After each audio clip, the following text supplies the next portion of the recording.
Hey, yo. Welcome to the Memo Show. Today I've got an interview with my best friend Pete. He's been my friend for about 30 years. Hopefully he can fill in some blanks about stuff I've been thinking about lately. He usually remembers everything, so we're going to test his memory today. Also, we talk about our background in music. We talk about the bands we've been in. We talk about how he went from being a heavy metal frontman to facilitating sound baths in upstate New York.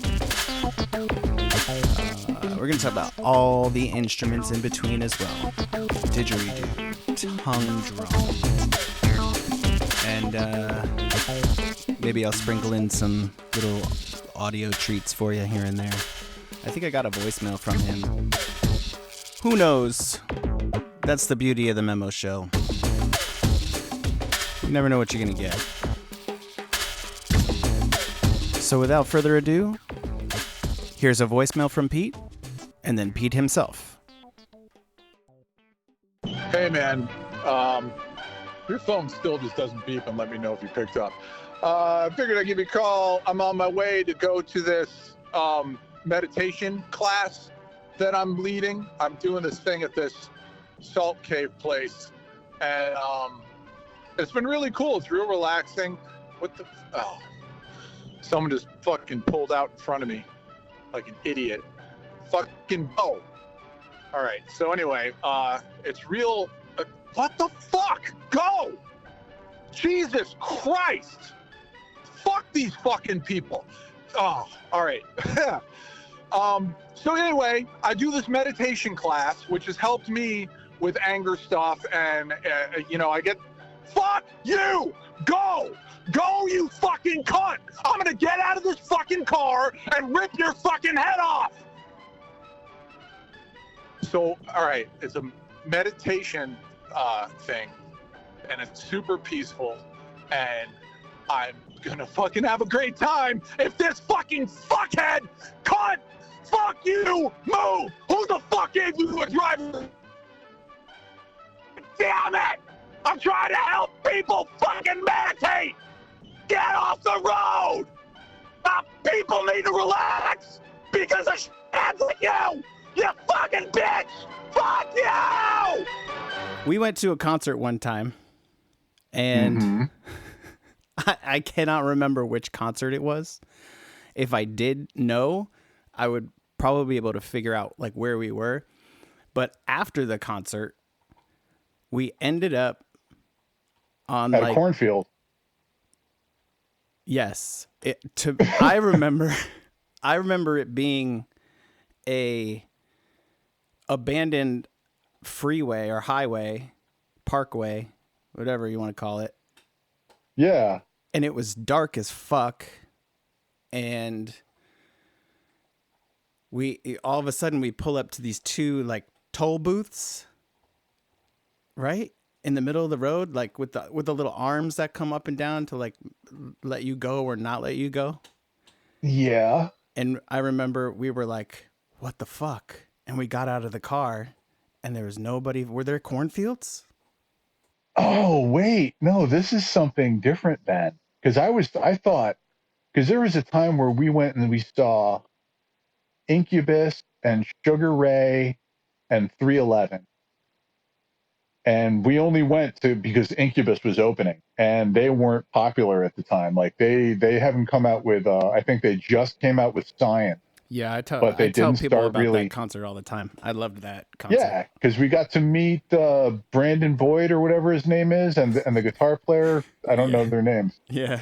But and he still had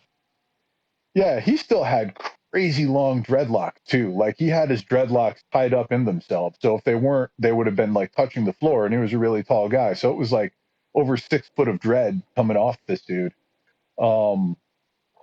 And then after that show, I think we were there with my cousin and her boyfriend. And after that show, we were trying to find our way somewhere and we ended up at this cornfield. But I think what you're talking about, that was something different. What the hell show was that? I don't Because know. I do kind of remember, God, my memory is not what it was. I do kind of remember being Pete, you at, remember everything, Pete. I know, but I vaguely remember this. So And I've gone to so many shows that it's like sometimes they just bleed together and like, was it the Meadows? Meadowlands? Which one was the outdoor one that we used to go to all the time in we used to Hartford go to or the New Meadows Haven? in Hartford, but that was like easy to get to and from, unless, well, we could have got lost I don't one remember of the what it times. was. Who knows? But do you remember the two like toll booths though? And we were like, "What the Yeah, fuck? Where the fuck are we?" And this was before GPSs, before yeah, iPhones. yeah. It was way before that, so it was kind of, and we were young as hell too. So we got, yeah, it was dark. We got lost. It was probably not that long after we had gotten like driver's license. I didn't get my license till I was like what 17. So, um, this must have been like 98 or 99 or something. Yeah, probably one of those. Yeah, I do remember the weird toll booth, but I don't remember who we saw. It was such a liminal space to me. Like I remember that scene in my head to a T. I could probably put it into like one of those AI art things and describe it and have it pull up exactly what I'm thinking of. But I just remember your headlights just like Yeah, glowing up that one little area of the highway. There's no cars, no cars. I don't know what was on either side of us. I think it was too dark to see, and that was also freaky. And then just these two weird toll booths that let people in and out, and we were like, "Where the fuck are we?" And the only way to go was back. But I was just yeah. wondering if you remember where that was. I would love to fucking pull it up on Google Maps or something and look at it again. No, But I don't remember at all where that was. That was, God, that was forever ago now. had to have been Connecticut I though, right? Oh yeah, it was definitely somewhere in Connecticut. Yeah, it was somewhere in Connecticut for sure. But I just don't know Fuck. It's been driving me where. crazy. You were my only hope. Yeah. Sorry. Fuck. We got lost, man. That's what it was. We got lost. We had no clue where we were anyway, and like you said, there was no GPS, none of that. So when we finally found our way back to probably I-95, uh, we just went home. Okay, But what about yeah, this? weird. What about this? Can you fill in the blanks for me? Okay. That fucking house that we used to go to, usually around Halloween, they had a big Halloween party. The House of Love. Yes. Where was that? Yeah. Where Where was that? where That was in Byram, New York. It's still there. They still do their big ass Halloween party. They do a big Christmas party probably too. Uh, it was God, it was this big house, like a couple floors, and it was owned by a bunch of hippies for years and years, and it just kind of got the name House of Love or the art house or the hippie house. And the back part of it was cool. The backyard area was a big like porch. Um, there was a big hill that the house was on. So from the back, that's where the hill dropped off. And they had like, their yard that there was a walkway to go down it. And then that ended right at the edge of, like when where the yard ended, it was Long Island Sound after that. So you can kind of, get in a boat and go wherever along the sound. And yeah, they'd have these massive Halloween parties, and it would just be cars just packed, parking all the way back from that house all the way to like under the highway. I think it wasn't too far off the highway, and the house actually lies on the border of New York State and Connecticut. So when Greenwich, you're right? in their bathroom, yeah, it lies right on the border of Connecticut and New York. So you can take a shower in New York and take a shit in Connecticut. At least that's what I was told from the way that the house is actually made up. The guy that really threw a lot of the parties, that was like the main person there, his name was James.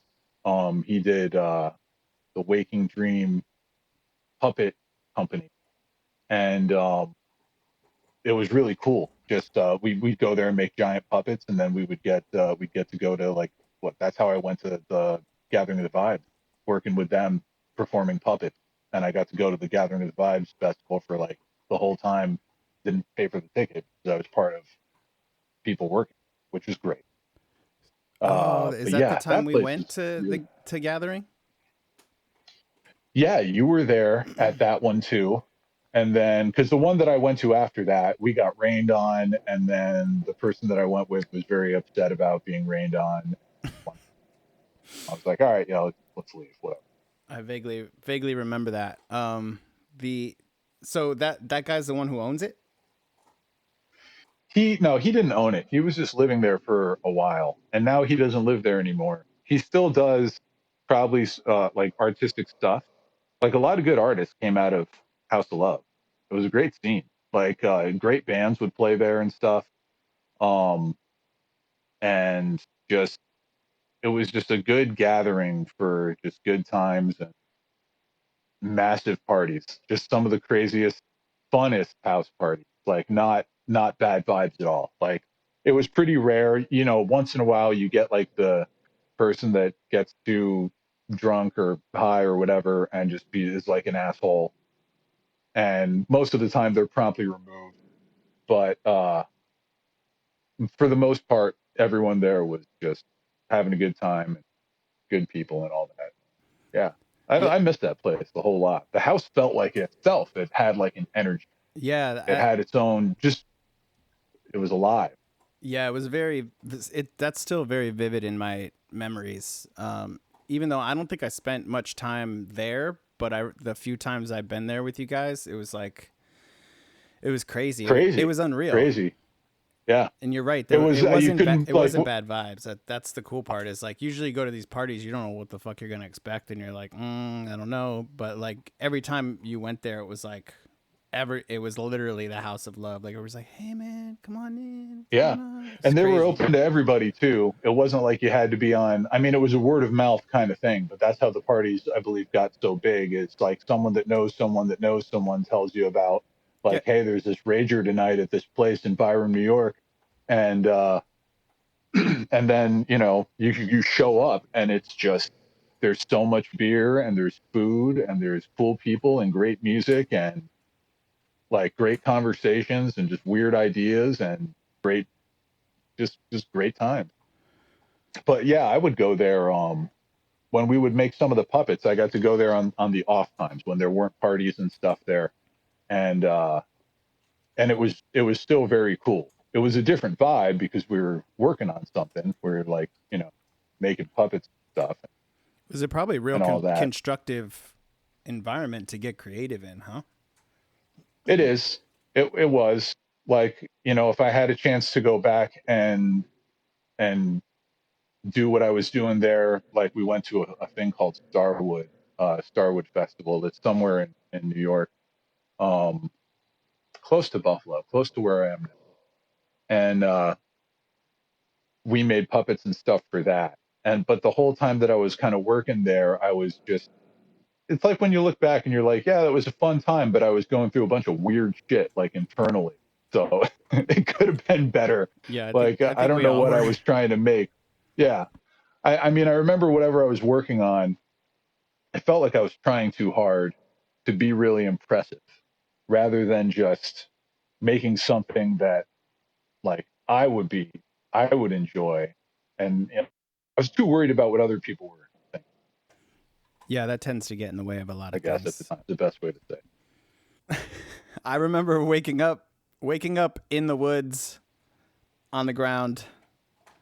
I don't know who found me, but at one of those parties, um, I remember opening my eyes and just seeing like tree. You know, like in the movies when they show like someone's in the forest and they're like tripping. I don't think I was tripping, but they're tripping and they show like the shot from the ground up through like into the sky through the trees. That's what I Yeah. like remember opening my eyes to, and it was so unreal. And I was like, "Fuck! How did I get here?" I didn't know where I was for a long time, but someone like brought me back up to the house, and I was like, "Oh, okay."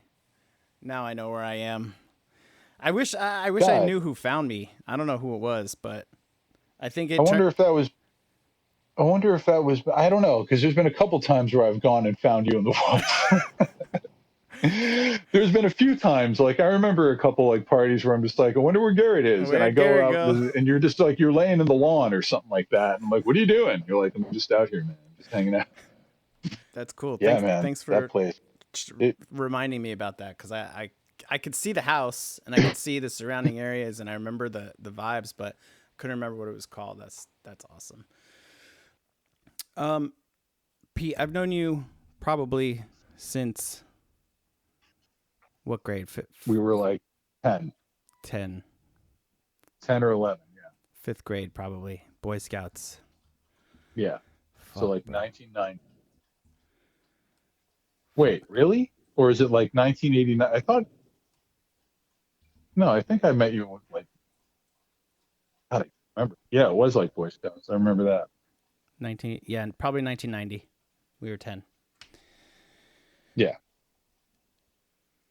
What was the first thing that got you into creating music or creating anything really, but like learning that creativity is a way that you express yourself because now you play tons of weird ass instruments. Um, you've done a lot of creative things other than music, but I know you personally by playing in bands with you, making music together, collaborating on stuff outside of bands. What's the what really sparked that flame for you? Um, God, I don't know. I remember when I was like a kid doing a lot of the stuff that I'm actually like seeing like one of my kids do, which is just like singing a lot. That was a big thing. I just really liked the musical parts of shows, and I remember hearing um certain like music for like TV shows that got a reaction, like an internal reaction with me. Like the theme to Jaws is just very interesting. Like I mean, I got that it was like supposed to be scary, but I loved the build, and I loved like when you'd hear that, dude, I'm just like, oh, here it comes. This song's gonna be great, and then it just it starts building up more, and just the sounds they used and how it just made me think of like something is in the water coming. I don't know. Like that's what the music kind of painted in my head. Like it was very um, complimenting to what the movie was actually about, and it was stuff like that that would like like that one, and then God, what the hell is the other? I don't know why I said Jaws first because there was other shit too. Never Ending Story. The music in that was really good. Like Labyrinth, like a lot of those like movies, and then like the theme to Fraggle Rock, Pee Wee's Big Adventure, especially. Like, Danny just the Elfman. music was just so it invoked like thoughts and just different ideas, and just kind of took my mind for a ride. And um, I just loved it. And I never really like heard it and was like, all right, I want to do that. But as I got older and I started seeing people, like when you and I met, one of my first memories of you was we met at a Boy Scout meeting, and you were playing piano in the room because it was held in the music room or wherever they stored the piano at the school. And you were playing like Heart and Soul or something like that. And I thought that was really cool, because I didn't know how to do that.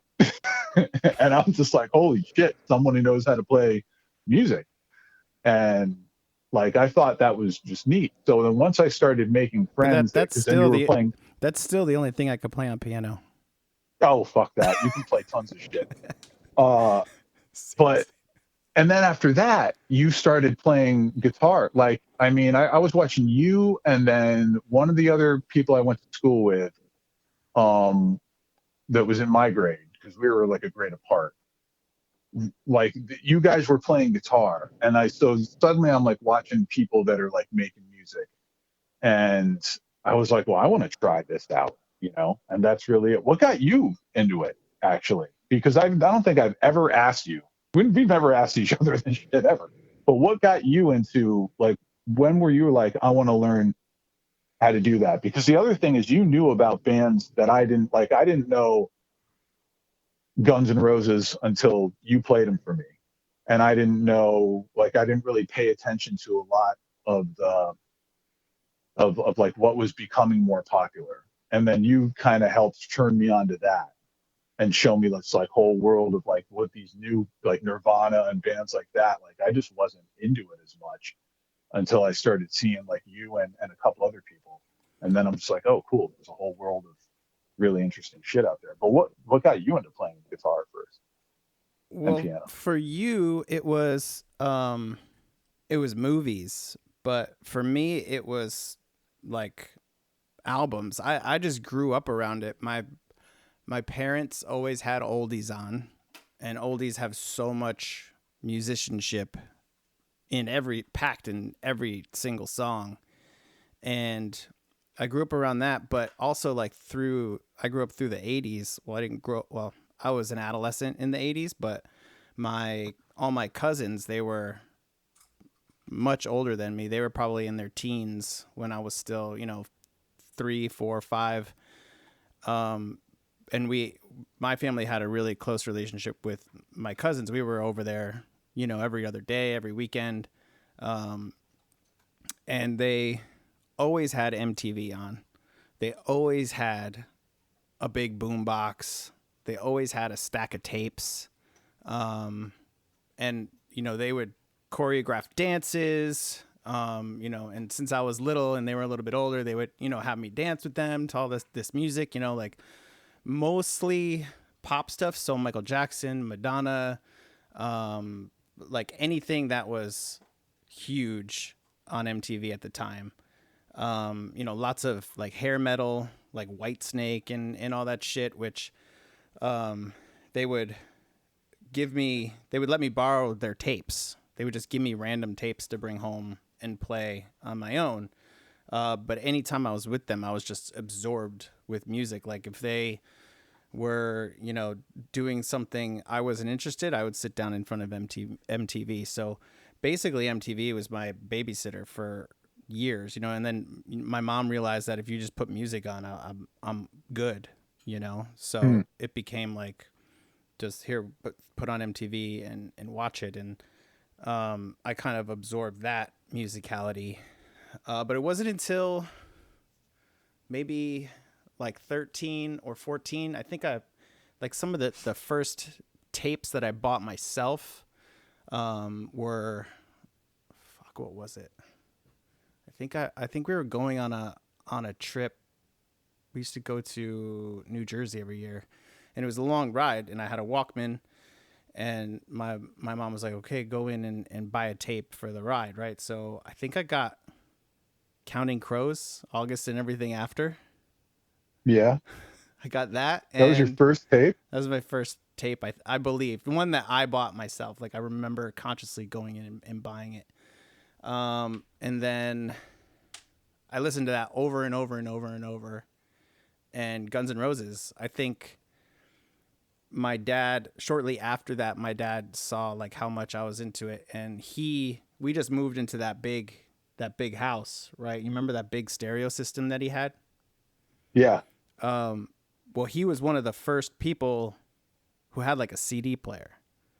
Like nobody had CD players at the time that he had a CD player, and being raised on tapes, that shit blew my mind. I didn't really know what it was all about until he put Michael Jackson Bad in there. He had like 3 CDs. It was like Michael Jackson Bad, Whitney Houston, and something else. But he put Michael Jackson Bad in there, and I've heard that album a million times. I think I was about 10 at this point.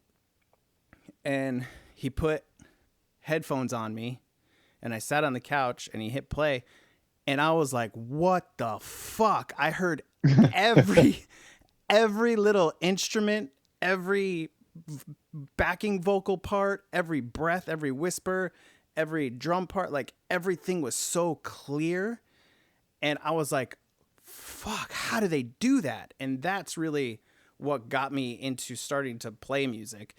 I was never really good at guitar. I was a pretty good singer, but my curiosity was around how do people do that? How do people make that music? So that's why I was always the guy with the recording equipment and the guy recording demos and the guy with you were the always doing that. microphones.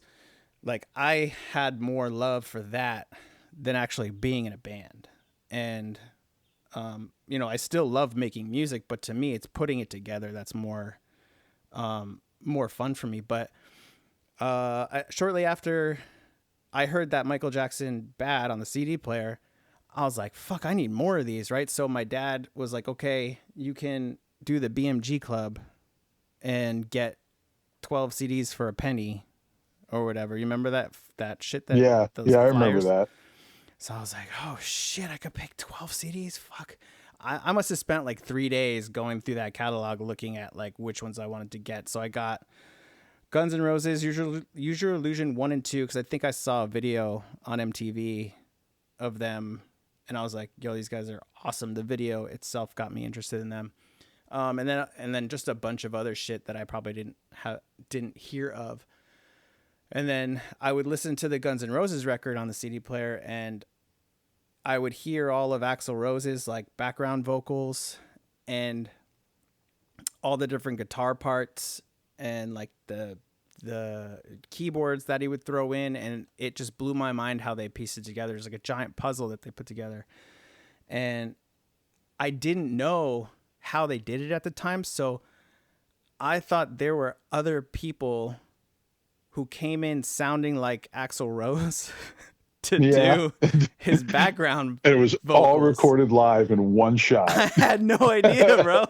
So I'm like, how do they sound just like him? How do they do that, right? And then, a little bit later on, I realized, oh, it's a multi-track. Like, oh, that's how they do it. But I guess that was it. And then I was like, okay, I loved Slash. So, okay, let me see if I could play guitar. I took guitar lessons for a little bit. Me and my friend Rob tried to start a band. He played bass. We had a little band called, what was it called? Chinese Mustard. And no, it was called Din. That was the name of the song that we were trying to write. It was called Chinese Mustard, because we were sitting in the basement before, like, we took the basement over with our band shit. Like, we would sit in the basement there, and he would play bass riffs and I would play guitar riffs or whatever. And there was like, we had Chinese food down there in this little Chinese mustard packet, and I was like, what are we gonna name the song, right? What are we gonna name the song? And he's like, Chinese Mustard, dude. And I was like, all right, cool. So we never made the song. Yeah, you got the name though. Well, we had the name. Yeah, I guess, and that's when I was like, fuck this, I really want to do this. And then that's when I think you were getting into playing at the same time. I think that was around 13 or 14 at that time, but that was it. Well, I was just raised by MTV, man. Yeah. I heard, like, aside from like movies that really started to pull, like, what the soundtrack was, there was tons of other, it's really hard to kind of pinpoint where a musical influence comes from sometimes. But I remember some of like the first music that I would go and buy was like, my first tape ever was Bon Jovi's Slippery When Wet. Oh, yep. I had that. That was my first tape. I think I stole that from my cousin. I loved that album. And then I had, I could not find the soundtrack to Pee-wee's Big Adventure, so I found out whoever did the song Tequila, and we bought their thing. I can't remember. I should know who it is, but I don't. That's great. But now we know him as Danny Elfman, the guy who does the soundtrack for all that. The Pee-wee soundtrack, yeah. And he's like, iconic now. Like he's done so much stuff. Yeah. Yep. Oingo Boingo. He started with Oingo Boingo. I know. I just recently learned that. Yeah, right. That dude is covered with some badass tattoos as well. He's jacked. Yeah. He actually popped up on one of my playlists recently. He did a song with Trent Reznor and Atticus Ross. I'm not surprised. Yeah, it's pretty fucking cool. I think it was on his latest album. He's done tons of stuff. His music is everywhere. It's been like a constant thing since we were kids. yeah, I had that Bon Jovi tape. I had like some Def Leppard, and like, then I remember going out and buying, I think the first two CDs I got were Bad Out of Hell 2, Meatloaf's Bad Out of Hell 2, and Use Your Illusion 2. Those were the first two CDs I got, Bad Out of Hell. and then after that, I it don't just, I don't think I had that CD, but I remember playing the shit out of that song though. I think I recorded it off the radio or something, but yeah, the song was good. I would do anything for love, that one. Yep. So good. Yeah, because my cousins, they used to play that. They used to play what was the hit from Bat Out of Hell, the original one? The Dashboard Lights one. Yes, that song. They used to play that shit all the time, and that, I think that made me realize too, like, music could be anything. Like, it was kind of cheesy, but it was such a great story, and as a kid, you didn't really realize what was going on until like you get older and you hear it again. You're like, oh shit, he's trying to bang this chick in the back of a car. Holy shit. Yeah. But it transcended ages, because my cousins probably shouldn't have been listening to that song at their age either. But I think that the first things that I heard where I was like, music, like if you're in a band, music can be anything. And I started thinking of it that way was, well, it's a few different bands that all made me think of it in a different way. And I think the first band I heard that made me realize that was 9 Inch Nails was definitely the first thing, because of like how like I heard Pretty Hate Machine, and then I heard the stuff that he did in Broken, and then like the Downward Spiral was it just blew my mind. I was like, holy crap, because it was just so many different levels and layers of things. And but that was one way where I was like, okay, well, if I'm going to be a musician, I can really get out of, like, I mean, listen to all the stuff this person's doing. Like, yeah, and it's it just really one is person. just everywhere. And yeah, and then you hear, and then I heard stuff like Mr. Bungle. Yeah. And I'm like, what the fuck is this? And that really did it. Like, because it was they had 3 major albums until they released this 4th one. And it's 3 albums all sounding different. And especially Disco Volante was just so creatively done and so weird. And so, like, I mean, you can't even, it's categorized as like metal or like pop rock or whatever, but it's really not. It's like nothing. It's like, it's so many things at once. It's everything. And, but there's always artists that you find that will have, like, just their view of what they create is just so out there and in such a different way. It's, it's fun. There's a lot of influence out there. Yeah, I think that album, the Downward Spiral, like you said, I remember listening to Pretty Hate Machine with like you and Ava, like in at Ava's house, and Kim, and it was cool, but it wasn't like remarkable, but like, no, it was like the 80s music that you were hearing kind of on the radio, but dark. Yeah, but a little goth, right? Risky. Yeah. And then yes, Broken was like a step in the direction of like, okay, where is this guy going? And then like the myth behind like the Broken tape, the VHS tape, and all that shit, like that was fucking nuts. And then Downward Spiral came out. I think I was in, I don't know, where were we? 8th grade. Well, I was in 8th grade. The end of 8th grade. Yeah, I was a freshman. And that's when I had a good understanding of how to record music. I didn't know how to do it yet, but I kind of understood how it worked. And listening, like you said, to all those layers on that record blew my mind. Like, holy crap. Like, every time you listen, you hear something new. And I remember a little later, I think in like the early 2000s, like he put out a HD DVD version of it. And people were on like the 9 Inch Nails message board, like, why did you add this stuff? It sounds weird now that you added more stuff. And he like replies and he's like, I didn't add anything. Like, that's always been there.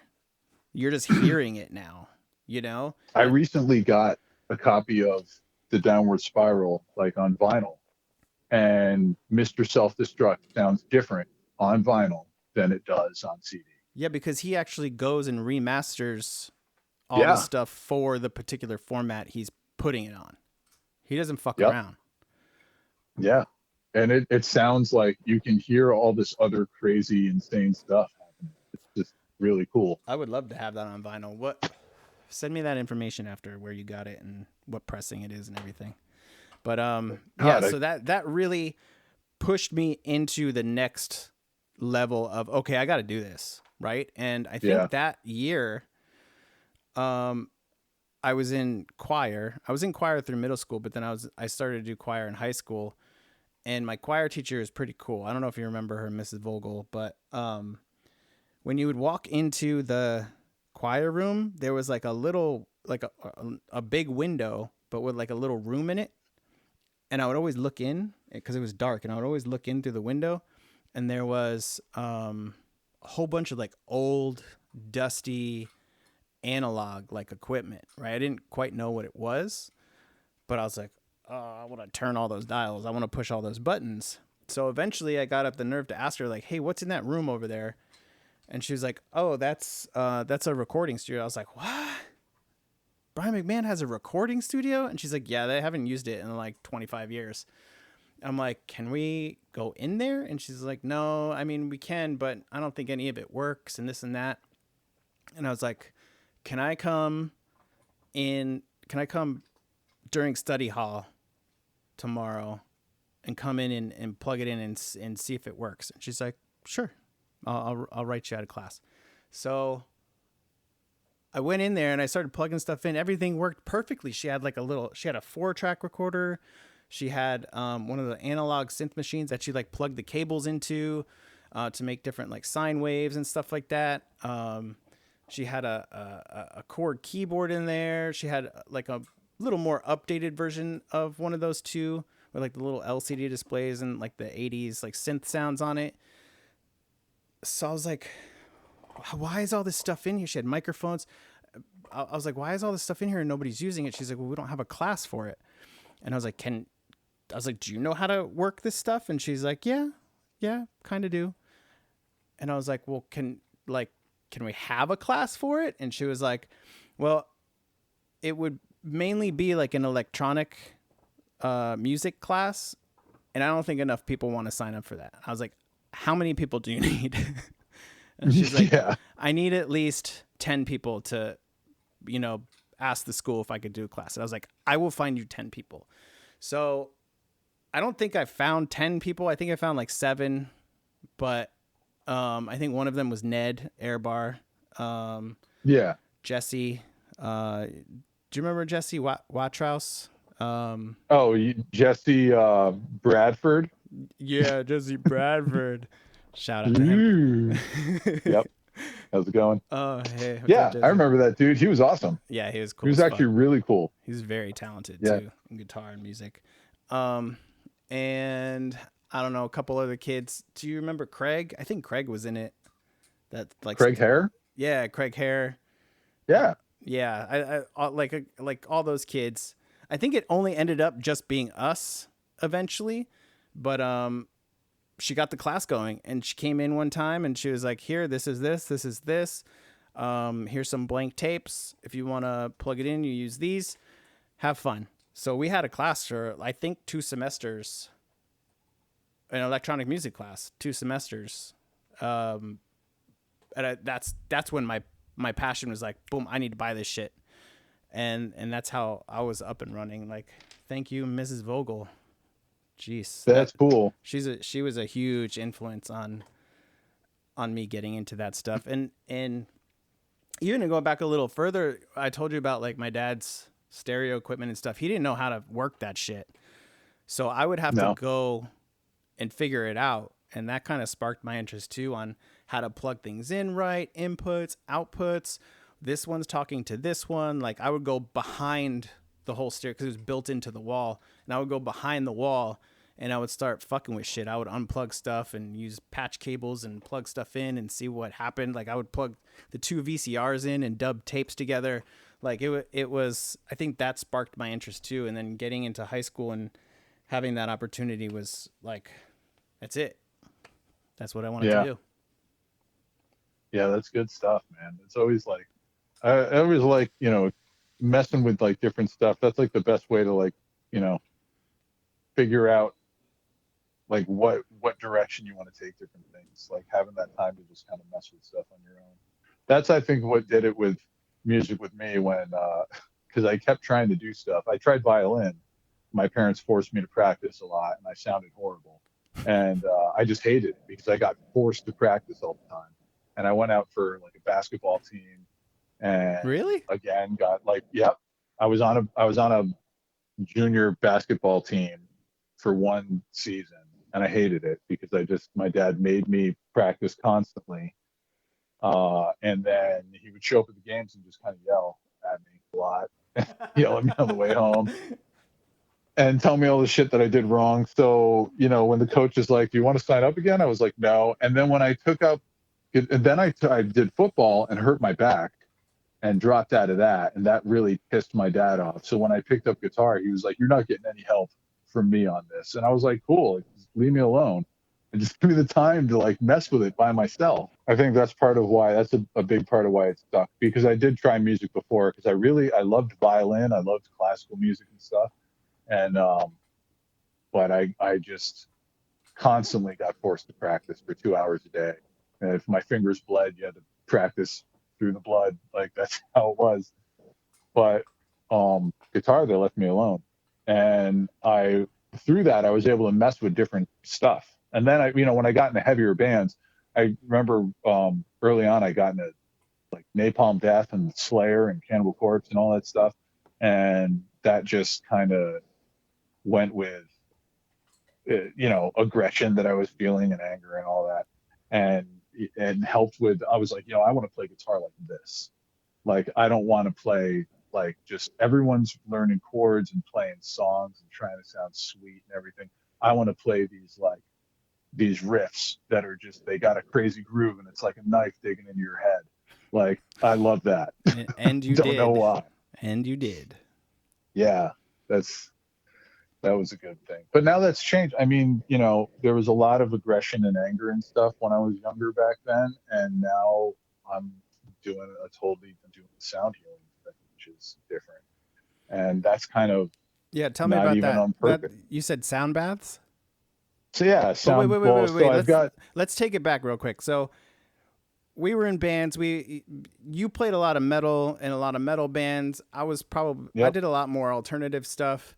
The bands that we were in were pretty experimental, like fucking Forgotten Lore, and we did like some industrial mush, goth type, almost fully electronic sounding stuff. I remember doing some guitar on when you were working on your thing, the album that you did that I thought was really cool, and I did a riff on that.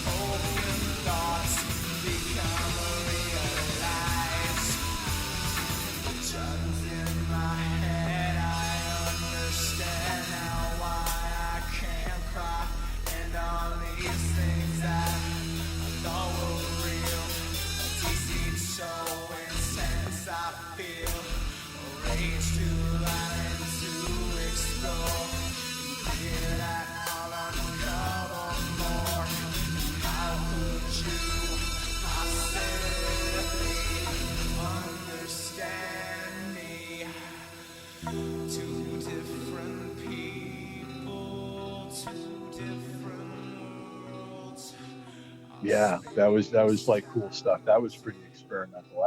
I wish I could find a copy of that. If you have one, send it to me. What, the one that you came and did in my basement when I was the whole album, the whole thing, because it's got the song that you did it's got like the backwards stuff in it.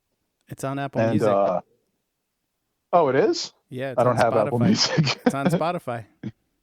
Oh, okay. I gotta find it. Look up Memo with the brackets. All right, yeah, I'll do that. Yeah, but yeah, we were working on that. I did a lot of the metal stuff. I remember you were in that band Bully Rag. I saw you guys play once. That was great. Yeah, I liked that band. I wish I had a recording of that. We started to record and then shit dissipated, so I don't know where that shit is, but yeah, I like that band. That was cool. Yeah. So anyway, yeah, I did a lot of um my major the main bands that I was doing stuff with was like Push Point, because I feel like okay, so we were in the bands that we were in high school when we were in Mush. Yeah, You know, Mush was the beginning of it, I think. Mush was the beginning. Well, the first thing with me was I was in Night with Rob and Sean and Joe, but then Mush was the more goth experimental thing, and that was like kind of all of us in our high school group that kind of got together, and there was a pretty good amount of times that we actually would have practices where we'd play all of our stuff, but there was definitely most of it was like we were dressing up all goth and hanging out at your house. Yeah, it was mostly And hanging out, smoking cloves, and yep, the other part was band practice. But I yeah. still do have I have 3 Mush tapes with complete band practices on them. So Oh, cool. if That's you cool. yeah, I can send those over to you too.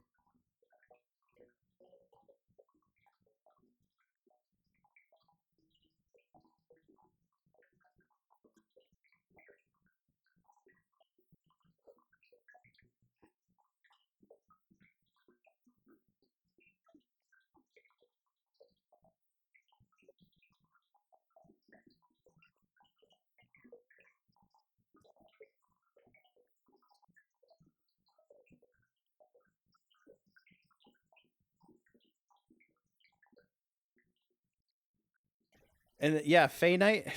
I always felt like Mush and Fey Night were rivals, but they had the same, they had the same some of the same band members in them, which was funny. But Well, I thought, I was always jealous of Fey Night because you guys played the Globe, and yeah, but I that was was one show, bro. But that's you still know. to us back then. That was fucking. That was That was. It awesome. felt like a big deal. I was jealous, but I was so proud seeing you up there. I was so stoked for you guys. That was terrifying. To be actually be up there. I was like, I don't know what the fuck I'm doing. But you know, and then but that like, is like everything. Like over time, you just kind of figure out what you're going to do when you go on stage. I still get nervous, but now it's a totally different format because now I'm not going up there and screaming my head out or head off. Now I'm playing didgeridoo, Yeah. and So that I just kind of fell into by I don't know. I really don't.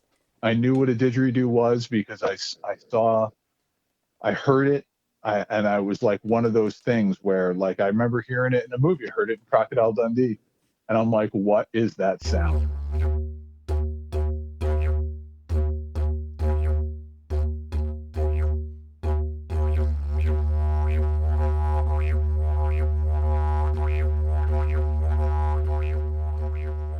That is such a crazy weird noise, and it just kind of it was one of those sounds that just reached way deep into you and just hangs on.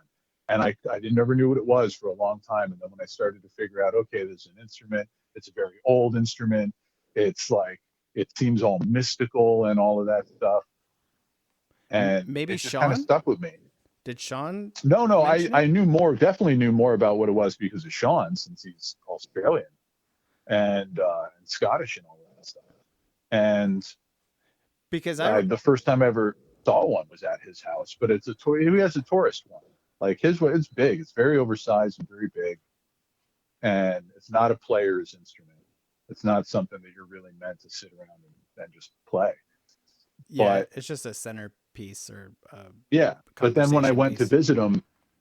when I went to visit him in Colorado, we were at a Guitar Center, and he was like, "Oh, look, a didgeridoo," and he blew into it, and it went, and then I blew into it, and it went wow. It like made the noise, and then there was a guy behind the counter that's like, "Hey, you can't play that," and I'm like, "What do you mean I can't play that?" And he said, "It's state law because it's a you're blown into it. Like I can't let you do that unless you're going to buy it. So put it back." And he just seemed like a jerk about it. So I went to the ATM and I got some money because it was like $80. It was like a PVC And Didge. you're like, here, Uh, fuck you.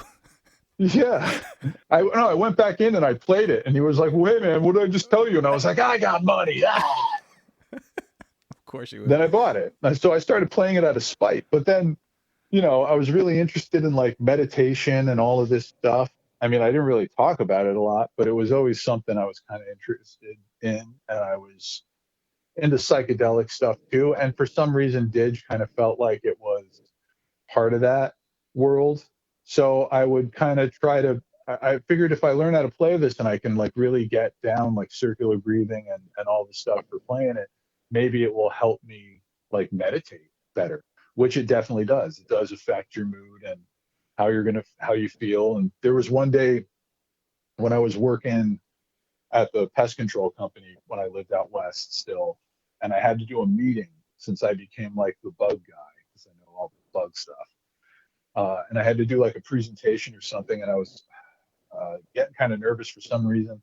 And I was able to stop home for lunch, and I started playing the didge for just like 5 minutes, and it took a lot of that anxiety away. So, it affects the mood. And now I've gone from just kind of messing around and playing with this thing to actually playing it for people that want to come in and hear it, and it helps them shed off their anxieties and stuff. So I've got one I'm doing tomorrow, which will be cool. Before you go into that, I remember you actually opening like a metal show with the didgeridoo. Like you did a set Yeah, of didge before I think maybe Push Point push or point. yeah, before they went on. I knew Yeah, that you were dabbling in it, but when I heard you play it, I was like, "What the fuck? This guy's like actually good at this instrument. Like, what can't Pete do?" And it thank was you. it was like it you didn't do it in the traditional sense. You did it in kind of like a like a beat making sense because there were beats that you would bury in the wah wah wah sound.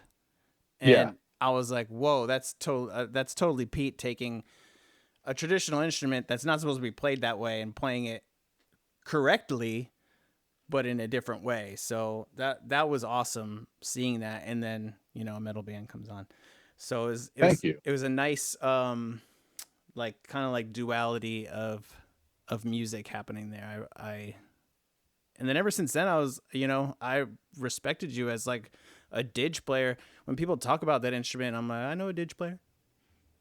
Yeah, I know I a did. don't. That's the thing is I'm the only didge player I really know. Like I know other people through Facebook, through a couple like didgeridoo groups and stuff on Facebook and everything.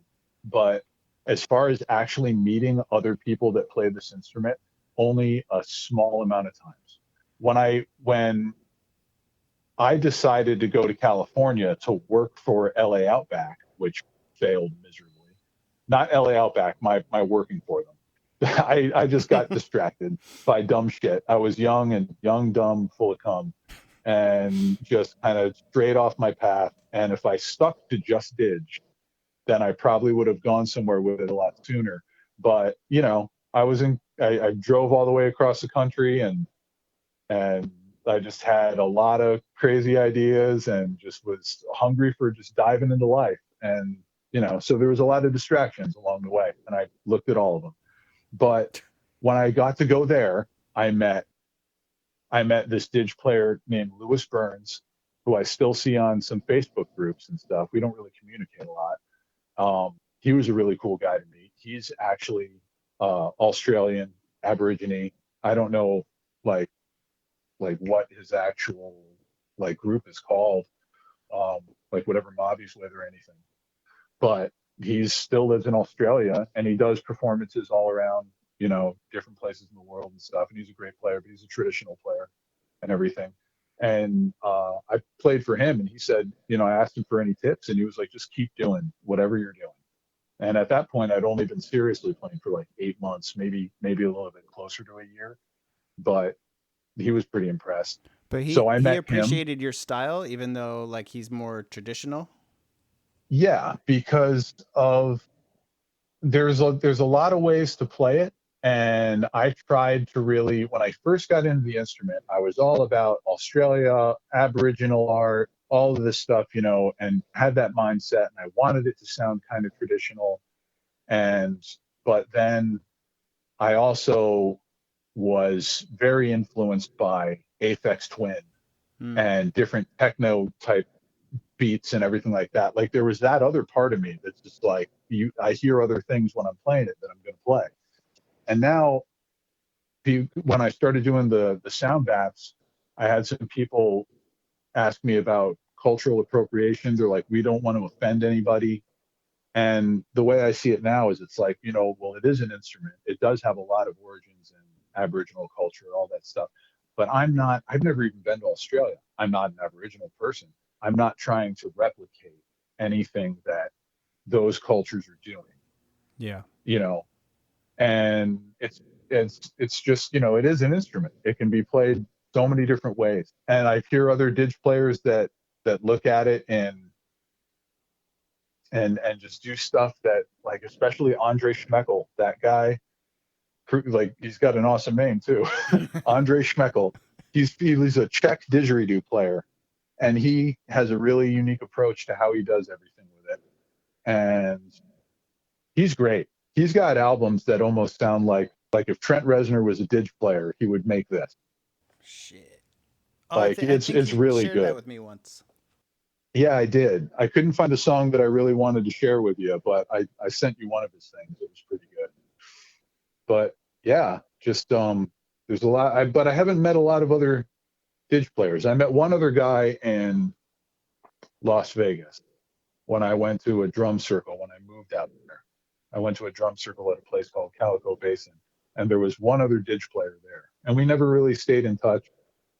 I met some guy that bought a didgeridoo in Australia that was a decent one, and he came over a little bit, and I'd give him some lessons, and that was it. His name was Andrew. Don't know whatever happened to him, but I met him in Vegas. That was like 2004 or five.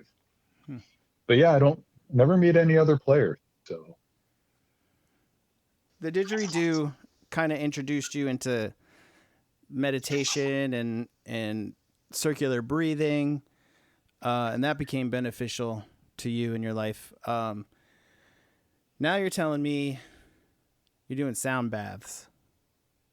I don't even know. I don't even know what a sound bath is.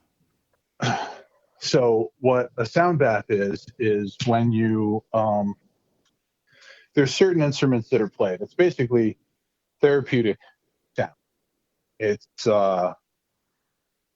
we're all made of like matter, continuously vibrating matter. Like we're just constant vibration. And certain tones, certain sounds played with certain instruments, especially like crystal singing bowls or things like didgeridoo, or gongs, they can hit the same frequency that different parts of our body are resonating at. Like how they say we have 7 chakras at different points, and they're points of energy throughout the body. And there's certain notes, like the C note is the root chakra, so that's like what's by your feet. And then I believe the B note is the crown chakra, so that's like the top of your head. And those notes will, resonate with different parts of you and help unwind different stresses and tensions you have. And people use sound baths for everything, to just treat anxiety, just to help themselves meditate. I've seen some people uh, have like didgeridoo meditation or didgeridoo massages, sonic massages, where someone's playing a didge over their body. Because the cool thing about a didgeridoo is you can hear the sound waves coming out of it, and you could also feel it because they create these low vibrating waves. If you bring the instrument close enough to someone, you can really just kind of feel it coming out of the instrument.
So, they have people like play a didge over them while they're lying down.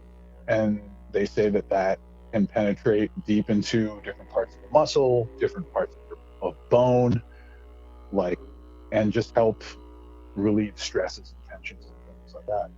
I don't know all of the science about it. I just know that music definitely has a physical effect and a mental effect on people.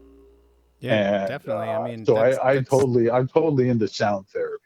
I mean, huh. I dig that.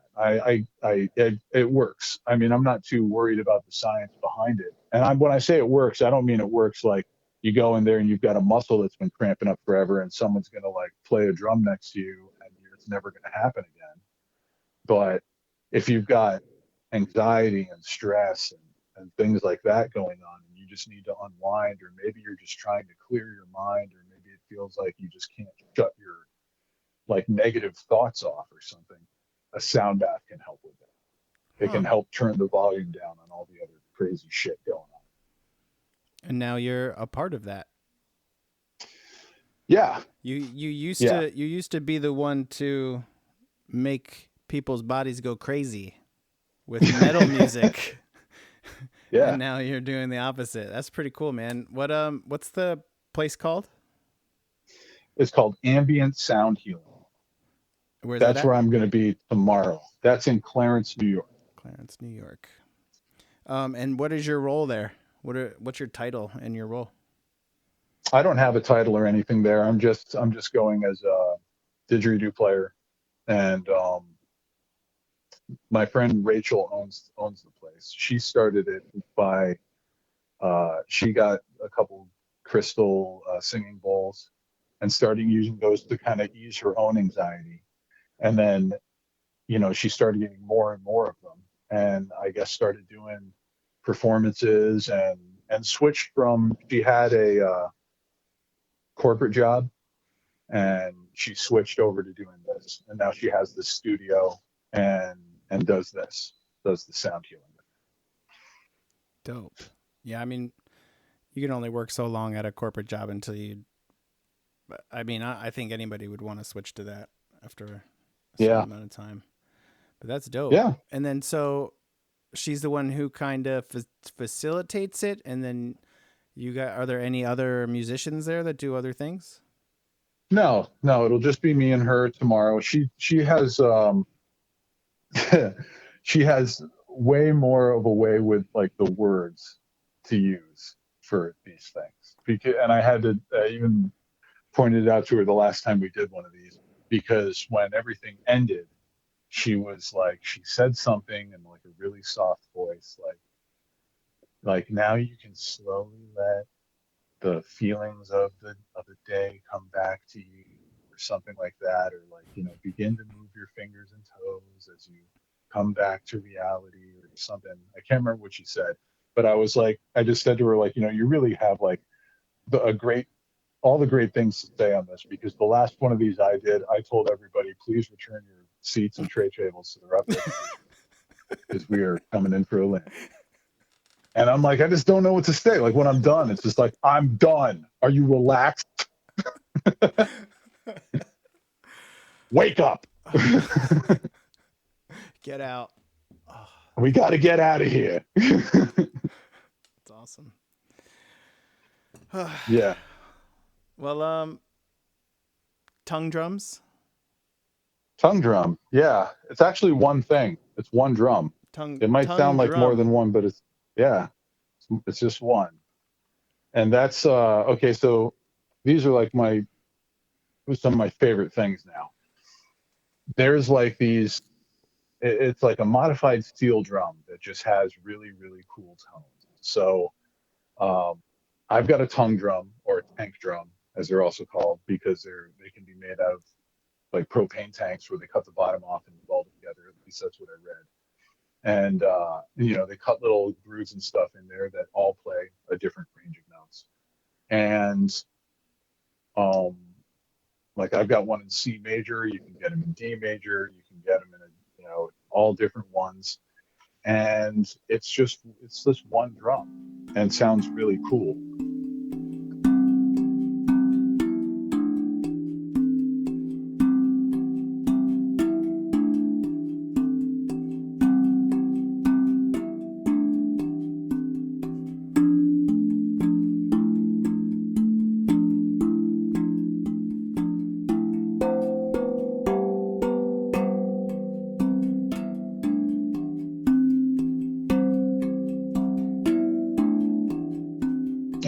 And they also have, there's like hand pans. These are all becoming like pretty popular instruments. What I really like about them is like they're so new. They're based off of old Aztec wooden tongue drums, um, which I don't know what their actual name is, or probably is a better name than old Aztec wooden tongue drum. But these ones, like the newer metal ones, I think that they're just they didn't show up on the market till like 2007. So they're really like kind of a newer thing, like a newer made instrument. And they just have like crazy tones, really cool, relaxing sounds. They kind of, the first time I ever heard a handpan drum, it just kind of grabbed me right away as one of those things that you just like tones you don't get out of any other kind of instrument.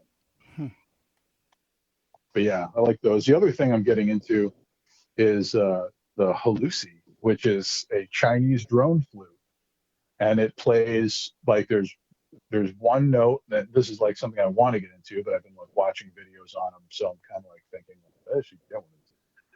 But it's got one part of it, like the center flute, that plays like all the notes and everything, and then it has two other kind of flute parts that have valves on the end, and you can close the valves so you're only playing the center one, or you can open the left or right valve so you're playing one of the other ones with it, and it creates a drone. It's really just a neat sound. Flutes. It's a flute? Yeah. Like Andre It's a 3000 flute? No, he has a different kind of drone flute, I think. But that so album's cool, man. It's called a drone flute?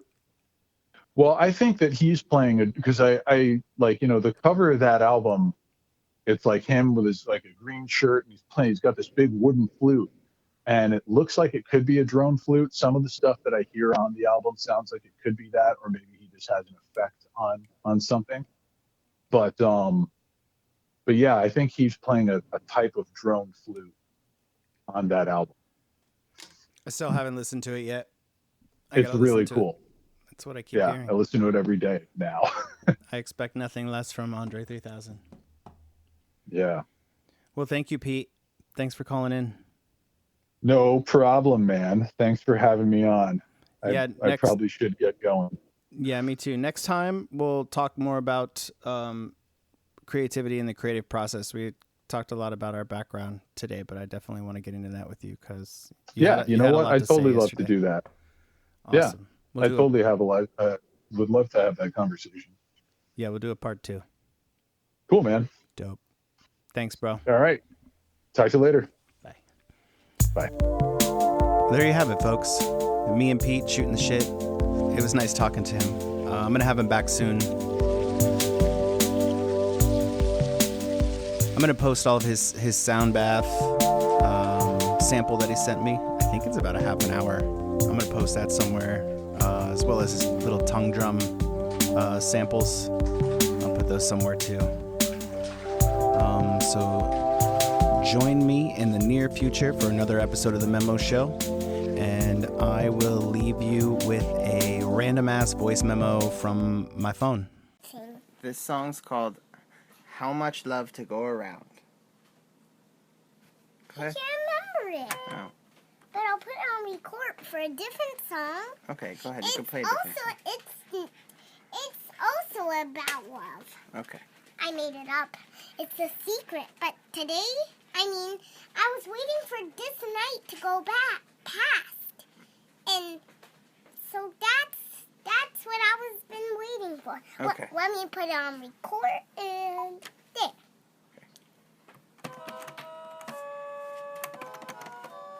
I don't say the words because it's a special song. You get to name it whatever you want. Oh, sweet. Okay, go ahead. And I don't say the words because My piano says the words. Got it.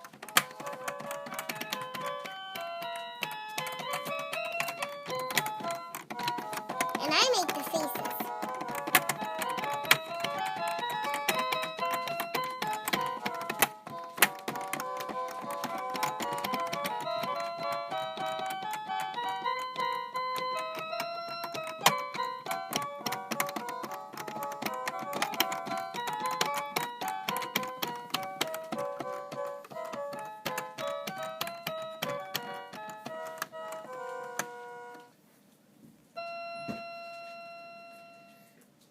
Nice one. What do you want to name it?